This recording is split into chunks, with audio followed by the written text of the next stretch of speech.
சோத்பீக் நேயர்களுக்கு வணக்கம். இந்த நேர்காணலில் நாம் சிந்திக்க போவர் மூத்த பத்திரிகையாளர் திரு தரசிஷாம் அவர்கள். வணக்கம் சார். வணக்கம் பாலாஜி. முன்னாள் நெடுஞ்சாலைத்துறை அமைச்சர் ஏவா வேலு அவர்கள் மற்றும் அவருக்கு சொந்தமான இடங்கள்ல மற்றும் 11 பேர் கொண்ட இடங்கள்லயும் ரைடு நடந்துட்டு இருக்கிறத பார்க்க முடியுது. விசாரணை நடைபெற்று கொண்டிருக்கு. அவர்கள் மீது லஞ்ச ஒழிப்புத்துறை வழக்கு பதிவு செய்திருக்கு அப்படின்றதையும் பார்க்கிறோம். அது அறப்போர் கொடுத்த புகாரின் அடிப்படையில அந்த ரைடும் வழக்கு பதிவு செய்யவும் பண்ணியிருக்காங்கன்றத பார்க்கிறோம். மறுபுறம் முன்னாள் முதலமைச்சர் ஸ்டாலின் அவர்கள் அது குறித்தும் ஒரு ட்வீட் போட்டிருக்காரு. இது மாதிரி திமுக ஆட்சியின் மீதான ஊழல்கள் குறித்து அரசியல் ரீதியான நடவடிக்கைகள் மேற்கொள்ளப்பட்டாலும் அது நிரூபிக்கப்பட்டதில்லை அப்படின்றதையும் வெளிப்படுத்தியிருக்காரு. இதை கடந்து வருவோம், நாங்க இதை சட்ட ரீதியாக எதிர்கொள்வோம் அப்படின்றதெல்லாம் அவர் பதிவு செய்திருக்காரு.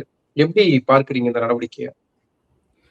ஆதவ் ஒரு ட்வீட் போட்டிருக்கிறாரு. அந்த ட்வீட்ல அவர் என்ன சொல்றாருன்னா, பல துறைகள், கிட்டத்தட்ட 30க்கும் மேற்பட்ட துறைகள், இதுல திரு சபரீசன் அவர்களுக்கும் திரு உதயநிதி அவர்களும் தனித்தனியாக பிரித்து கொண்டு ஊழல் செய்திருக்கிறார்கள். இன்றைக்கு ஏவா வேலு மீதான புகார் கணக்கில் எடுத்துக்கொள்ளப்பட்டிருக்கிறது அப்படிங்கிற ரீதியில இருக்கு ஆதவ் அவர்களது ட்வீட். அமைச்சர் ஆதவ் அர்ஜுனா அவர்களது ட்வீட். அப்படி என்றால் இந்த நடவடிக்கைகள் தொடரும் தான் நான் பார்க்கிறேன். நடவடிக்கைகள் தொடரும் போது மைனஸ் பாயிண்ட் என்னன்னா, சட்டபூர்வமான நடவடிக்கை எடுக்கும் போது சட்டத்திற்கு உட்பட்டு இருக்கணுங்க. சட்டத்தின் பார்வையில் சரியா இருக்கணும், சட்டத்தின் கீழ் சரியா இருக்கணும், சட்டத்தின் முன் சரியா இருக்கணும். 3 விஷயம் அதுல இருக்கு. இப்போ நீங்க குறிப்பிட்ட ஏவா வேலு மீதான புகார் அறப்போர் இயக்கம் 2022 கொடுக்குது. அறப்போர் இயக்கம் கம்ப்ளைண்ட்ல ஏவா வேலுவோட பெயர் பிரதானமா இல்லைங்கிறது அதுல ஒரு பெரிய குறைபாடு. ஃபுல்லா கம்ப்ளைண்ட் காப்பி படிச்சு பார்த்தோம்னா அவங்க என்ன சொல்றாங்க, சில இடங்கள்ல ரோடே போடல, ஆனா ரோடு போட்டதா பில்லு சாங்ஷன் ஆகி பணம் எடுத்திருக்காங்க.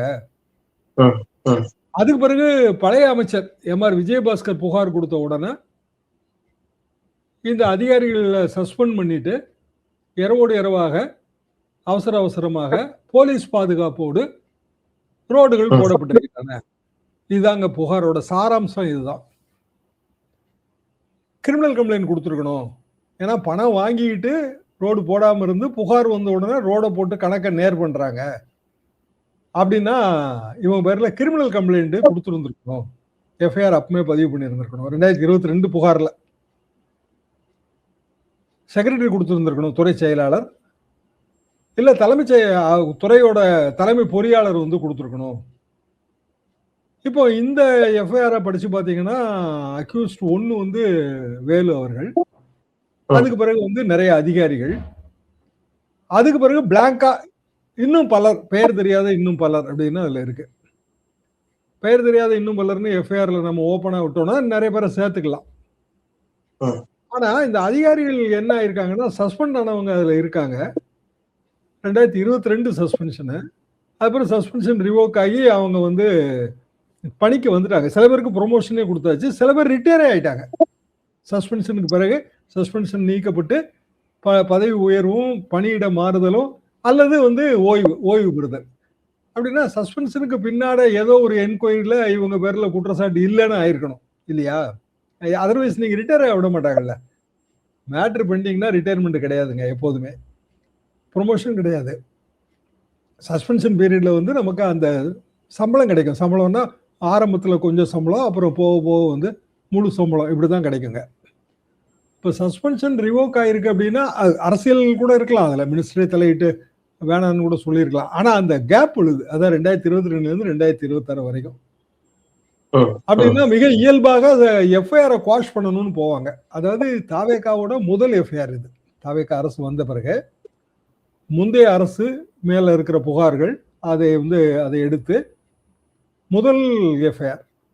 இது போக இன்னும் நிறைய வரப்போகுது, சபரீசன் வரைக்கும் வரப்போகுதுன்னு தெரியுதுங்க. ஏன்னா அவரு ஆதவ் அதை சொல்றாரு. துறை ஆதவோட துறை, அமைச்சர் ஆதவ் அவர்களின் துறை. எனவே நிறைய வரப்போகுதுன்னு தான் நம்ம புரிஞ்சுக்கிடணும். அப்போ முதல் எஃப்ஐஆர் கோணல் ஆயிடுச்சு அப்படின்னா எல்லாமே கோணல் ஆகும். இந்த எஃப்ஐஆர் கோணலா தான் எனக்கு தெரியுதுங்க. நானும் இதே மாதிரியான வழக்குகளுக்கு டிஃபென்ஸ் தரப்புல லாயரா ஆஜராயிருக்கேன். டிஃபென்ஸ்ல என்னென்ன பாயிண்ட்லாம் ஓட்டன்னு நினைச்சு கோர்ட்டுக்கு போவோமோ அந்த பாயிண்ட்லாம் இங்க ஓட்டையா இருக்கு. ஆர் இன் அதர் வேர்ட்ஸ் வந்து ஒருத்தரை அக்யூஸ்ட் ஒன்னா நம்ம வந்து கொண்டு வந்திருக்கோம். பிற அக்யூஸ்டுகள் எல்லாரும் அந்த ஒன்னோட சேர்ந்து பண்ணியிருக்காங்க. அது ஏன்னா அதான் வந்து ஐபிசி அஃபென்சஸ் பூரா அப்படிதான் வரும். அதுல ஒரு கிரிமினல் கான்ஸ்பிரசி வரும். கிரிமினல் கான்ஸ்பிரசினா கூட்டு சதி. கூட்டு சதி 5 பேரோ 10 பேரோ சேர்ந்து தான் பண்ண முடியும். ஒரே ஒருத்தர் வந்து கூட்டு சதி பண்ண முடியாதுங்க. ஒருத்தருக்கு மேற்பட்ட நபர் வேணும். 4ஓ 5ஓ 10ஓ.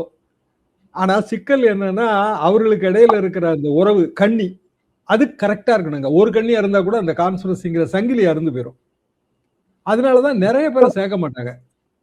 மற்றவங்கள விட்னஸா போட்டு விட்டுருவாங்க. இங்க வந்து ஏற்கனவே 11 பேர், இன்னமும் பலரும் அதுல ஓப்பனா இருக்கிற மாதிரி ஒரு எஃப்ஐஆர் இருக்கு. எஃப்ஐஆர் வாஷ் பண்ணி டெஃபினட்டா வந்து 2 இல்லைன்னா 3 நாளைக்குள்ள அது ஹைகோர்ட்டுக்கு மேட்ரு போகுங்க. ஏன்னா எஃப்ஐஆரை வந்து நிலுவையில வச்சிருந்தா ஏவவேலு பேர்ல வந்து இடி வந்துடும். ஒரு கிரிமினல் எஃப்ஐஆர் போட்டாலே இடி வந்து வந்துடும். பிஎம்எல்ஏ ஆக்ட் கொண்டு வந்துருவானுங்க. கொண்டு வந்து அவங்க வந்து பணத்தை வந்து கிரிமினல் ப்ரொசீட்ஸ், அதாவது குற்ற செயல்களில் ஈடுபட்டதன் மூலமாக இந்த பணம் சம்பாதிக்கப்பட்டிருக்கிறது அப்படின்னு சொல்லி அவங்க கொண்டு வந்துருவாங்க. அதனால கண்டிப்பா எஃப்ஐஆர் எடுத்து உங்க கோர்ட்டுக்கு போய்தான் ஆகணும், வேற வழியே கிடையாது. அப்போ பெரிய வாத பிரதிவாதங்கள் நடக்கும். ஒருவேளை எஃப்ஐஆர் வந்து சரியில்லைன்னு கோர்ட்டு ஃபீல் பண்ணுச்சுன்னா எஃப்ஐஆரை குவாஷ் பண்ணிடும். நடவடிக்கை ரத்து பண்ணாதுங்க, எஃப்ஐஆரை குவாஷ் பண்ணும். இப்போ எஃப்ஐஆர் ரத்தாச்சு அப்படின்னா ஆட்சியோட முதல் எஃப்ஐஆர் ரத்துங்கிற மாதிரியான ஒரு அவ பெயர் வரும். அதாவது ரொம்ப அவசரப்பட்டு செஞ்சா இந்த மாதிரியான விஷயங்கள் வந்துருங்க. கலைஞர் ஆட்சி காலத்துல எப்படி இருக்குன்னாங்க, சட்டமன்றத்தையே சொன்னார்ல, சுட்டி காட்டினாரு. லஞ்சம் விட மாட்டேன் அப்படின்னாரு. அதெல்லாம் சரிதாங்க. அது இப்போ போன ஆட்சியில முந்தின அதிமுக ஆட்சி அமைச்சர்கள் மேல வந்து எஃப்ஐஆர் போடப்பட்டது, ரெய்டு நடத்தப்பட்டது, கோர்ட்ல வந்து சார்ஜ் ஷீட் போட்டு பல பேர் மேல வழக்கு கிட்டத்தட்ட விசாரணை முடிவடையும் தருவாயில இருக்கு. இப்போ விஜயபாஸ்கர் மேல முன்னாள் எம்எல்ஏ விஜயபாஸ்கர் மீதான வழக்கே அப்படியான வழக்கு தாங்க. அப்போ கோர்ட்டுக்குள்ள அது நிக்கணும். அதனாலதான் நான் முதலே சொன்னேன், சட்டத்தின் முன், சட்டத்தின் கீழ், சட்டத்தின் பார்வையில் இந்த 3 அம்சம் அதுல வந்து சரியா வரணுங்க. கலைஞர் காலத்துல வந்து அவரு ரிட்டையர்ட் ஜட்ஜ் எல்லாம் அவரோட குழுவில் வச்சிருப்பாரு. எனக்கு தெரிஞ்சு மூத்த நீதிபதி மோகன் அவர்கள் இருந்தார்கள். பெரிய குழு வச்சிருப்பாங்க. அந்த குழுக்குன்னு தனியா பட்ஜெட் போட்டு ஸ்பெண்ட் பண்ணிட்டு இருப்பாங்க. அவங்க வந்து கோர்ட்ல மேட்டர் நிக்குமா நிக்காதான்னு பார்த்து முதல் அட்வைஸ் கொடுத்துருவாங்க. நீங்க என்னதான் வந்து எஃப்ஐஆர் போட்டாலும், என்னதான் ரைடு விட்டாலும் அல்டிமேட்டா நீதிமன்றத்துக்கு போகணும்ல. அப்ப இன்னைக்கு வந்து எஃப்ஐஆர்ங்கிறது செய்தியா மாறும், நாளைக்கு நீதிமன்றத்துல ரத்துங்கிறது அது இதை விட பெரிய செய்தியா மாறிடுமே. அது ஸ்டாலின் சுட்டி காட்டுறாரு, இதுவரை தொடரப்பட்ட வழக்குகள்ல எதுவுமே நிரூபணமாக்கப்பட்டதில்லை, திமுக மீது பழிவாங்கும் நடவடிக்கையோடு செய்யப்பட்ட எந்த வழக்குகளும் நிரூபிக்கப்பட்டதில்லை அப்படின்றதையும் சொல்றாரு. சட்ட ரீதியை எதிர்கொள்றோம்னு சொல்றாரு. அந்த கான்பிடன்ட்டும் அதை காட்டுதுன்னு நினைக்கலாமா? அப்படியே எடுத்துக்கிடலாம். இல்ல ஏற்கனவே வந்து திமுக பேர்ல ஒரு ஒரு சொலவடை உண்டு, அவங்க வந்து என்ன பண்ணாலும் அவங்களை பிடிக்க முடியாதுங்கிற மாதிரி பேசுவாங்க, அப்படின்னு நீங்க எடுத்துக்கிடலாம்.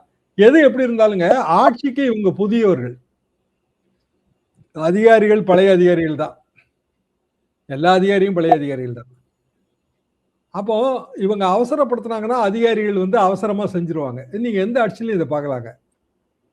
பிராக்டிகலா இந்த ஆட்சி வந்து செட்டில் ஆகி ஒரு ஆளுநர் உரை முடிச்சிருக்காங்க, அதை ஒட்டுன வந்து ஒரு 3 நாள் சட்டமன்ற கூட்டத்தொடர் நிறைவு பண்ணியிருக்காங்க. அப்போ இதெல்லாம் டீட்டெயிலா பண்ண வேண்டிய சில உண்மையான சட்ட ரீதியான சம்பிரதாயங்களை செஞ்சிருக்க மாட்டாங்க. அது இதுல இருக்க சிக்கலுங்க. அது ஒரு பிரிலிமினரி என்கொயரி வேணும், ஒரு டீடைல்டு என்கொயரி வேணும், இப்படி பல விஷயங்கள் அதோட சேர்ந்த விஷயம். இது நான் ஒரு டிஃபென்ஸ் லாயரா தான் இதை நான் சொல்றேன். அப்போ ஏராளமான வழக்குகள் வரிசையா நிக்குது, எல்லார் பேரிலும் நடவடிக்கை எடுப்போம். ஏன்னா அவர் சபரீசன் பேரை குறிப்பிட்டே அமைச்சர் சொல்றாரு. சபரீசனும் இப்ப வந்து வெளியில வந்து சட்டமன்றத்துக்கு போய் மேல் மாடத்துல போய் அமர்ந்து சட்டமன்ற நடவடிக்கைகளை எல்லாம் பாக்குறதையும் நம்ம பார்த்தோம். திமுக ஆட்சியின் போது சபரீசன் வந்து அரசியல் ரீதியாக பல ஊர்களுக்கு போனாருங்க. அது கூட கடைசியா இந்த 1 வருஷம் 1.5 வருஷத்துல தான். இந்த வாட்டி முதலே சட்டமன்றம் வரைக்கும் வந்தாச்சு. சபரீசனும் வந்து ஆக்டிவா பாலிடிக்ஸ் பண்ண போறாருன்னு தான் நான் புரிஞ்சுக்கிறேன். அப்ப வந்து இந்த எஃப்ஐஆர் வந்து பலவீனமான எஃப்ஐஆர் ஆக இருப்பதுல அது அர்த்தம் இல்லையேன்னு பாக்குறேன். ஒரு தாவேகா ஆட்சி நடவடிக்கை எடுக்க போது தாவேகா ஆட்சி அல்லது விஜய் மீதான அபிமானம் கொண்டவர்கள் இந்த நடவடிக்கையை அவங்க வரவேற்பாங்க. நீங்க சொன்ன மாதிரி தான். அதான் முதலமைச்சர் சொன்னார்ல, நானும் தப்பு பண்ண மாட்டேன், தப்பு பண்ணவங்களே விட மாட்டேன்னு தான் அவர் சட்டமன்றத்திலே சொல்லியிருக்காரு. அப்போ தப்பு பண்ணவங்களை விட முடியுமா இப்படிங்கிறத அவங்க அப்படிதான் எடுத்துக்குவாங்க.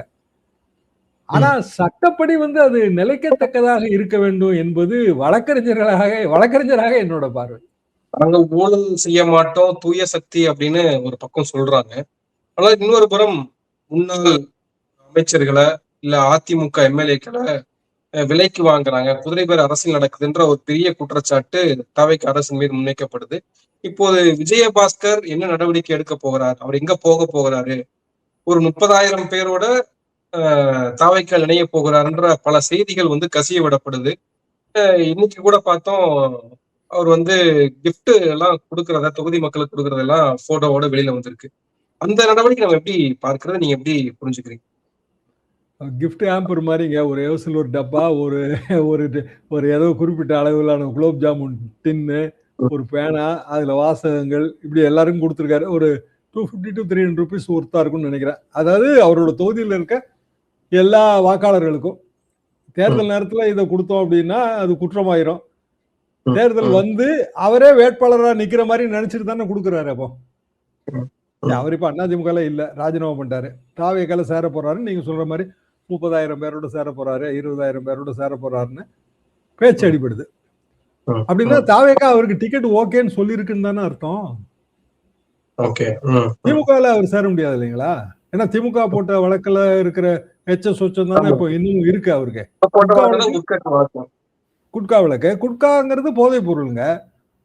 போதைப் பொருள் ஒழிப்பு தான் முக்கியம்னு தான் முதலமைச்சர் விஜய் சொல்றாரு தொடர்ந்து. போதைப் பொருள் நடமாட்டத்தை கண்காணிக்காதனாலதான் இவ்வளவு குற்ற செயல் பெருகிருச்சுன்னு தானே அவர் சொல்றாரு தொடர்ந்து. அப்ப விஜயபாஸ்கருக்கே உள்ள கட்சிக்குள்ள அட்மிட் பண்ணி அவருக்கே விராலிமலை தொகுதி கொடுக்க போறாங்க அப்படிங்கறத விஜயபாஸ்கரோட கிஃப்ட் ஆம்பர் உணர்த்தலையா?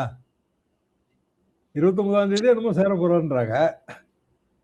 அது தாவேக்காவுக்கு பேட் நேம் தானங்க கொடுக்கும்.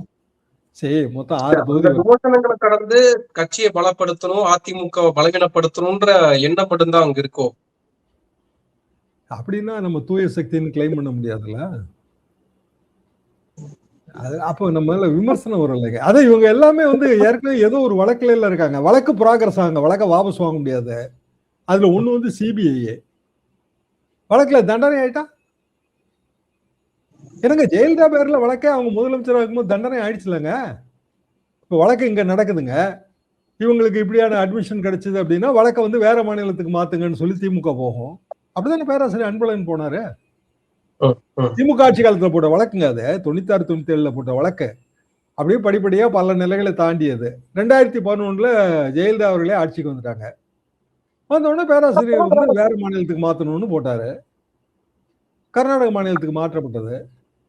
2014 தேர்தல், மக்களவை தேர்தல் வெற்றிக்கு பிறகு தண்டனைங்க. இதெல்லாம் நம்ம சமீபத்திய வரலாறுகள் தானே, இன்னும் பப்ளிக் மெமரியில் அப்படியே தானே இருக்கும். அப்போ விஜயபாஸ்கர் நாளைக்கு தாவேகால அட்மிட் ஆகி விராலிமலை தொகுதிக்கு போய் விராலிமலை எம்எல்ஏவே ஆயிட்டாருன்னு வச்சுக்குவோம். ஓகே, அப்படின்னா திமுக அவர் மீதான வழக்க வேற மாநிலத்துக்கு மாற்றணும்னு கேட்க மாட்டாங்களா?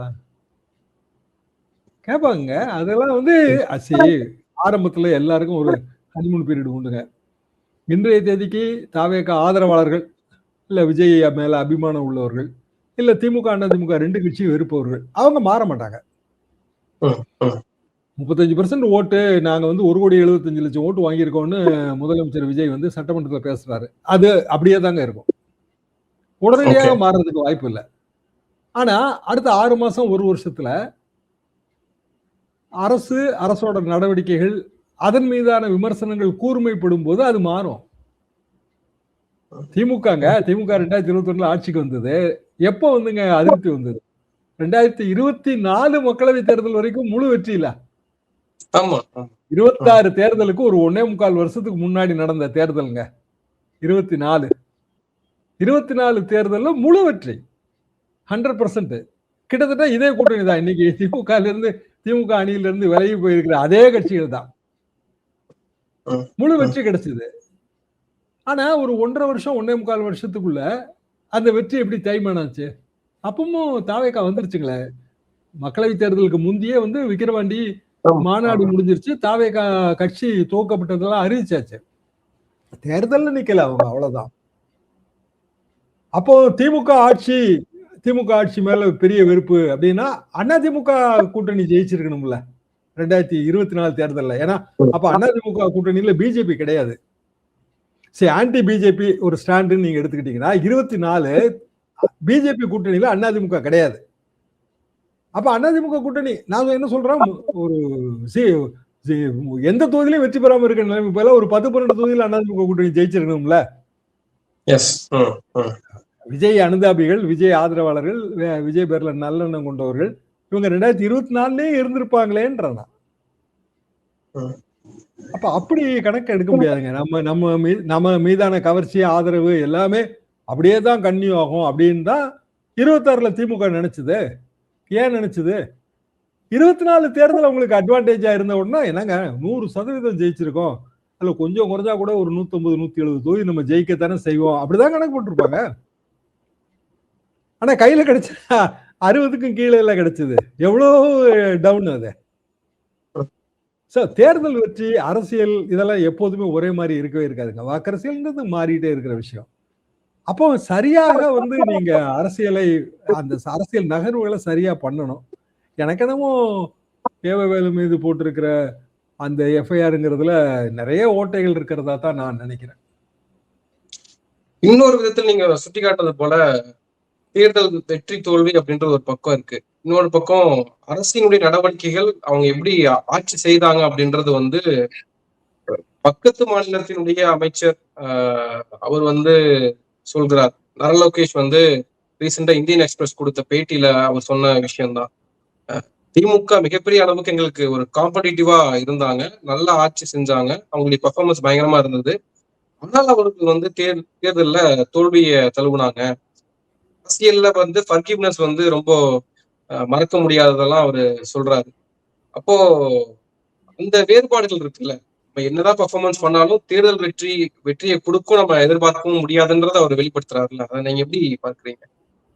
அமைச்சர்கள், தாவேகா அரசோட அமைச்சர்கள் கொஞ்சம் அவசரப்படுறாங்க, சரியா ஸ்டடி பண்றது இல்லைன்னு தாங்க நான் நினைக்கிறேன். நீங்க குறிப்பிட்டது வந்து தொழில்துறை அமைச்சர் அவங்க கீர்த்தனா அவர்கள் கூறிய அந்த கமெண்ட். தொழில்துறையில வந்து எல்லா தொழிலகங்களும் தொழில் முனைவோரும் வந்து பிற மாநிலங்களுக்கு போனாங்க, திமுக ஆட்சியில பெரிய அளவுக்கு பணம் கேட்டதுதான் அதுக்கு காரணம், எங்க பேர்ல ஒன்றும் குறையே கிடையாது அப்படிங்கிற மாதிரி அவங்க சொல்றாங்க. அதுக்கு பக்கத்து மாநிலத்தோட தொழில்துறை அமைச்சர் அவர் முதலமைச்சரோட பையன் வேற. அதாவது நீங்க இங்க ஸ்டாலின் உதயநிதினு கம்பேர் பண்ணீங்கன்னா அங்க வந்து சந்திரபாபு நாயுடு அவரோட பையன், அப்படிதான் நம்ம கம்பேர் பண்ண முடியும். அவங்க வந்து மத்திய அரசுலயும் அவங்களுக்கு பெரிய செல்வாக்கு இருக்கு. அப்போ பிளாங்கெட்டா அவங்க வந்து குட் சர்டிஃபிகேட் கொடுக்குறாங்க. அந்த அமைச்சர் அந்த குறிப்பிட்ட பேட்டியில அப்படியான சம்பவமே நடக்கலன்றாரு. ஏன்னா இந்த கேள்வியை முன் வச்சு அவர்கிட்ட கேட்கிறாங்க. கோர்ஸ் ஆஃப் கான்வர்சேஷன்ல அவர் சொல்லலைங்க. இப்படி சொல்லப்படுகிறது அது உண்மையா அப்படின்னு கேட்கும்போது, இல்ல நாங்க ரொம்ப காம்பீட் பண்ணி திமுக அரசுல இருந்து எவ்வளவு காம்படிஷன் நாங்க பண்ணோங்கிறது எங்களுக்கு தான் தெரியும், அப்படி எந்த விதமான லஞ்சமும் கேட்கப்படவில்லை அப்படின்னு பிளாங்கா சொல்றாரு. அரசியல் கூட இருக்கலாம், அது பின்னணியில அரசியல் இருக்கலாம். நான் அது கூட ஒரு கருத்து இருக்குங்க. மத்திய அரசை பொறுத்த வரைக்கும், பிஜேபி அரசை பொறுத்த வரைக்கும் அவங்க வந்து 2/3 மெஜாரிட்டிக்கு பக்கத்துல போயிட்டாங்க. அதை பயன்படுத்தி அவங்க delimitation bill, number of seat, parliament சீட்டை இன்க்ரீஸ் பண்றதுங்கிறத முடிவு எடுத்தாச்சு. ஆனாலும் அதுக்கு இன்னும் எம்பி பாக்கி இருக்கு, இன்னும் கொஞ்சம் வேணும். திமுக தான் அவங்க சப்போர்ட் கேட்கணும், ஏன்னா இவங்க கிட்ட தான் 20க்கு மேல இருக்காங்க. அந்த அரசியல் நோக்கம் கூட இருக்கலாம், அப்படியும் நீங்க அப்படியும் பார்க்கலாம். ஆனா இத அவசரப்பட்டு சொல்ல வேணாமே அப்படின்னு நான் நினைக்கிறேன். நீங்க வந்து கையில இப்போ ஆதாரமே இல்லாம சட்டமன்றத்துல பேசுறாங்கிறதான பெரிய குற்றச்சாட்டா இருக்கு. ஆமா. ஆனா ஆதாரங்களை ரொம்ப எளிதாக பேசலாமே அப்படின்னு கேக்குறாங்க, அதுக்கு பதில் சொல்ல மாட்டேன்றாங்க. இப்போ திமுக தரப்புலயுமே வந்து அந்த குற்றச்சாட்டுக்கு பதில் கொடுக்கும் போதும் அவங்களும் பொதுவா தான் பதில் கொடுக்குறாங்க. நல்லா கவனிச்சு பாருங்க. அப்பாவை காணுங்கிற அந்த கமெண்ட்டுக்கு இன்னைக்கு மு.க. ஸ்டாலின் அவர்கள் ஒரு விழால பேசும்போது அப்பாவை காணும்னு இவங்க சொல்றாங்க. அப்பா வந்து ஒருத்தரோட இதயத்திலும் இருக்கிறாரு. ஏன்னா அவர் ஒரு கட்டத்துல வந்து தன்னை அப்பான்னு வர்ணிச்சாரு. அவர் எஸ். முதலமைச்சரா இருக்கும்போது. சோ அதனால அப்பாவை காணும்னு சொன்னா அவரை சொன்னதான் அர்த்தம்.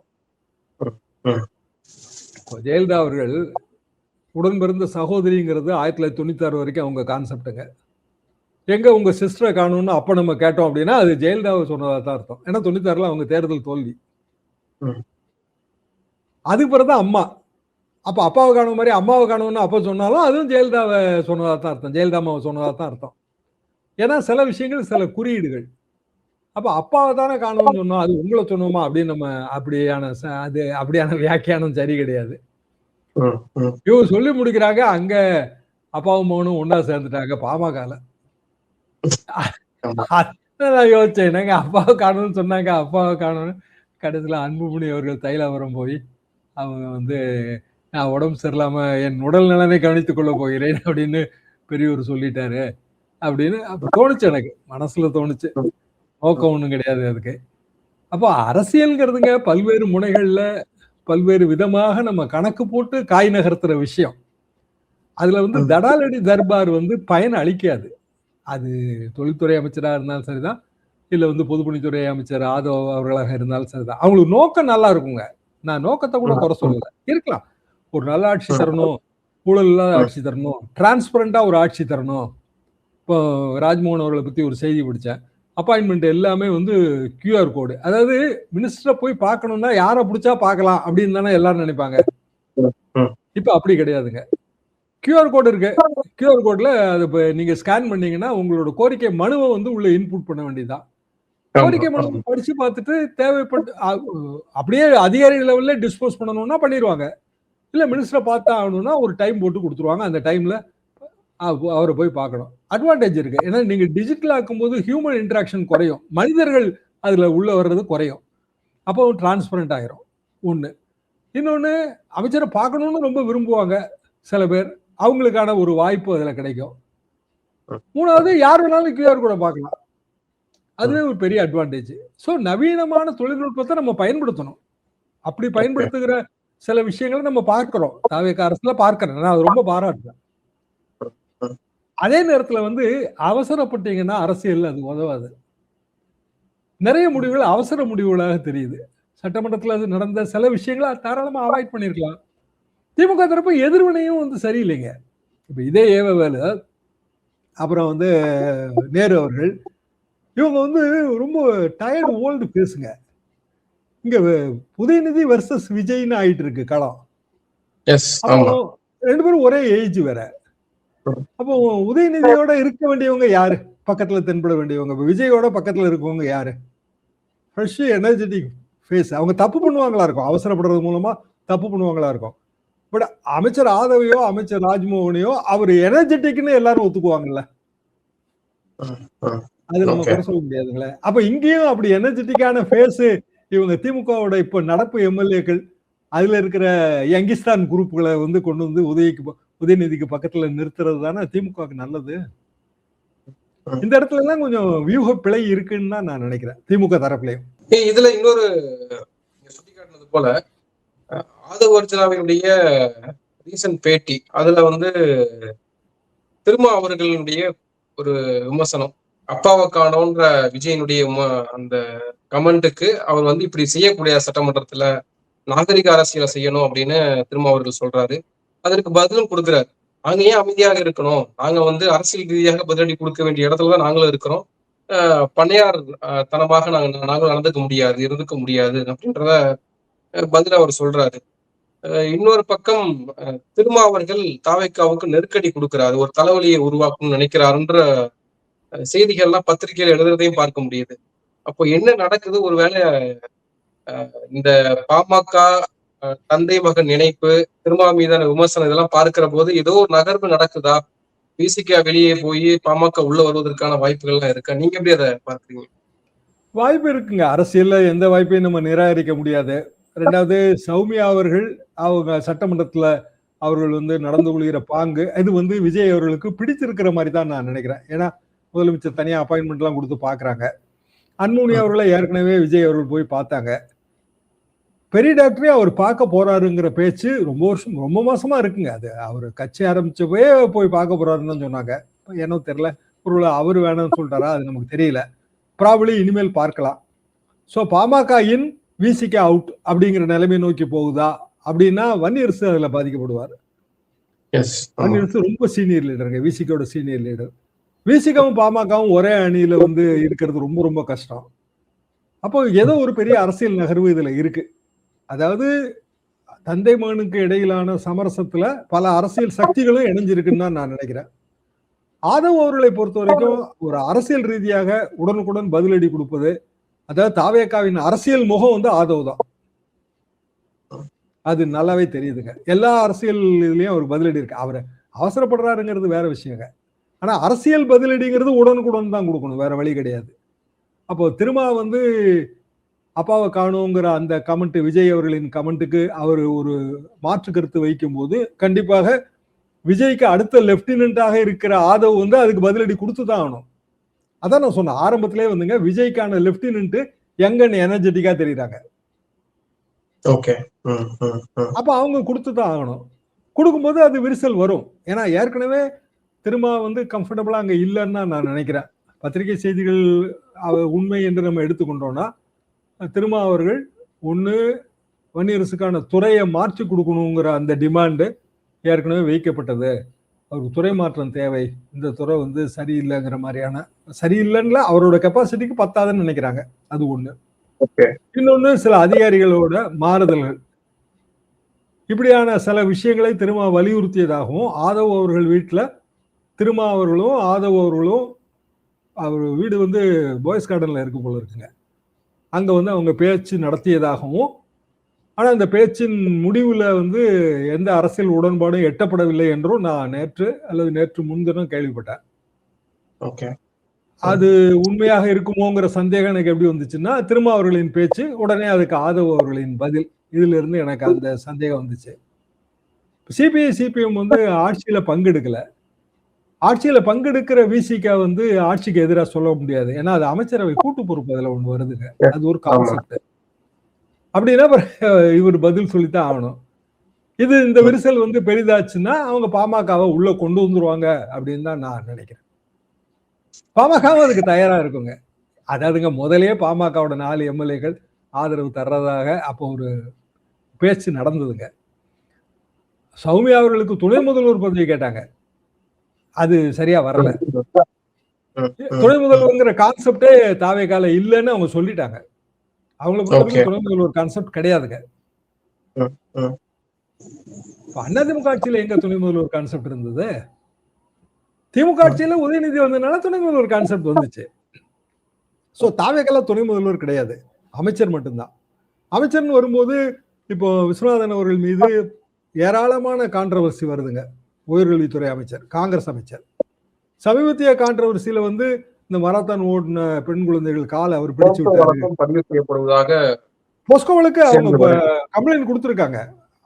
திமுக தரப்பை சேர்ந்த லாயர் தாங்க, பெண் லாயர், கம்ப்ளைண்ட் கொடுத்திருக்காங்க.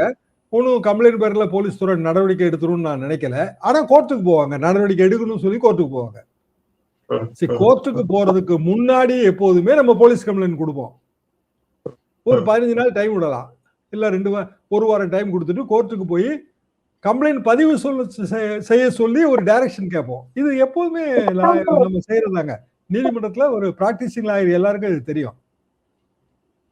அப்போ அதை நோக்கி இது போகுது. அதாவது அமைச்சர் பெயர்ல போஸ்கோ வழக்குங்கிறத நோக்கி போகுது. அப்படின்னா அது வந்து ரொம்ப பெரிய அளவுக்கு அமைச்சரவைக்கு அது ஒரு பெரிய அளவுக்கு தர்ம சங்கடமான நிலைமையை நோக்கி போயிடும். அது அப்படின்னா அவரை விடுவிக்கணும்னா அந்த இடத்துக்கு வந்து சௌமியா அவர்கள் சூட்டபிளா இருப்பாங்க அப்படின்னு அவர் நினைக்கலாம்.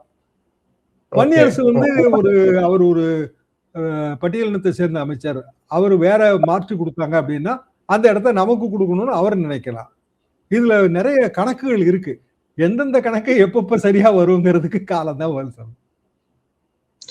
நன்றி, நிறைய விஷயங்களை பகிர்ந்துருக்கீங்க. உங்க நேரத்துக்கு மிக்க நன்றி.